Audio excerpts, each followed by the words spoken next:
क़यामत का दिन, उस दिन सूरज हमेशा की तरह नहीं होगा। उसकी रोशनी में एक अजीब-सी तपिश थी, जैसे वह इंसानों से उनके कर्मों का हिसाब माँग रहा हो। हवा में सन्नाटा था, पक्षी उड़ना भूल चुके थे और धरती मानो काँप रही थी। लोग अपने घरों से बाहर निकल आए थे, लेकिन किसी के पास बोलने के लिए शब्द नहीं थे। अचानक ज़मीन ज़ोर से हिलने लगी, इमारतें डगमगाने लगीं, पहाड़ रुई की तरह उड़ने लगे और समंदर उबलने लगे। लोग चीखने चिल्लाने लगे, ये क्या हो रहा है? किसी ने कहा, ये कयामत है, वादा किया गया दिन आ गया। आसमान फट गया, सितारे टूट टूट कर गिरने लगे, सूरज और चांद की रोशनी बुझ गई। हर तरफ अंधेरा और डर था। माँ अपने बच्चों को सीने से लगाए रो रही थी, भाई भाई से दूर भाग रहा था, दोस्त दोस्त को पहचानने से इनकार कर रहा था। उस दिन कोई अमीर नहीं था, कोई गरीब नहीं, कोई राजा नहीं, कोई फकीर नहीं, सब बराबर थे, डरे हुए, कांपते हुए, अपने किए पर पछताते हुए। फिर एक जोरदार आवाज गूंजी, सूअर फूंका गया। हर जिंदा चीज खत्म हो गई, सन्नाटा छा गया। कई अरसे बाद दूसरी बार सूअर फूंका गया, कब्रें फटने लगी, हड्डियां जुड़ने लगी, लोग जिंदा कर दिए गए। वही लोग जो हजारों साल पहले मर चुके थे और वही जो कल ही मरे थे, सब एक मैदान में इकट्ठा कर दिए गए। मैदान ए हश्र। लोग नंगे पांव, नंगे बदन, पसीने में डूबे खड़े थे। सूरज बहुत पास था, किसी का पसीना टखनों तक, किसी का घुटनों तक और किसी का मुंह तक पहुंच गया। लेकिन कुछ लोग सुकून में थे, जिनके कर्म अच्छे थे। एक आदमी घबराया हुआ इधर उधर देख रहा था। वह कह रहा था, काश मैंने नमाज ना छोड़ी होती। एक और औरत रोते हुए कह रही थी, काश मैंने किसी का हक ना मारा होता। फिर अमाल नामे बांटे जाने लगे।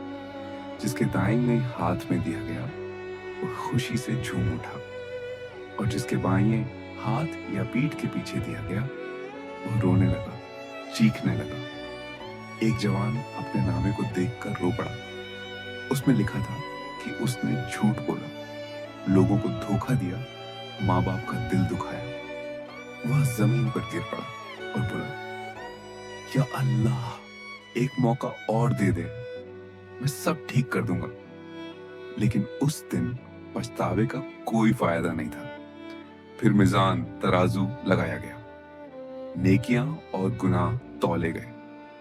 एक छोटी सी नेकी जो उसने किसी भूखे को खाना खिलाकर की थी, भारी पड़ गई, और एक छोटा सा गुनाह जो उसने किसी का दिल दुखाकर किया था, पहाड़ बन गया। इसके बाद पुल सिरात सामने आया, बाल से पतला और तलवार से तेज। नीचे जहन्नम की आग भड़क रही थी। लोगों को उस पर से गुजरना था। कुछ लोग बिजली की तरह निकल गए, कुछ रेंगते हुए, कुछ फिसल कर गिर गए और आग में जलने लगे। एक बूढ़ी औरत कांपते हुए पुल पर कदम रखती है। फरिश्ते उससे पूछते हैं, तू क्या लाई है? वो कहती है, मेरे पास सिर्फ सच्चे आंसू हैं, जो मैंने रातों को अल्लाह से मांगते हुए बहाए। पुल उसके लिए आसान हो जाता है। आखिर में फैसले का समय आता है। कुछ लोगों को जन्नत की तरफ बुलाया जाता है। वहां न कोई दुख है, न बीमारी, न मौत। नदियां बह रही हैं, महल हैं, सुकून है। सबसे बड़ी नेमत अल्लाह की रजा। और कुछ लोगों को जहन्नम की तरफ, जहां आग है, पछतावा है, चीखें हैं। वहां लोग कहेंगे, काश हमें दुनिया में वापस भेज दिया जाए। लेकिन जवाब मिलेगा, अब बहुत देर हो चुकी है। उस दिन इंसान समझेगा कि असली जिंदगी दुनिया नहीं थी, बल्कि एक परीक्षा थी। और जो पास हो गया, वह कामयाब हुआ। जो फेल हो गया, वह सब कुछ हार गया।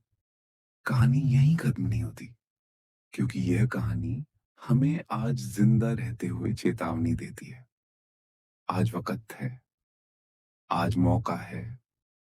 क़यामत के दिन से पहले अपने आप को बदल लो, क्योंकि उस दिन सिर्फ़ कर्म बोलेंगे, कोई बहाना नहीं।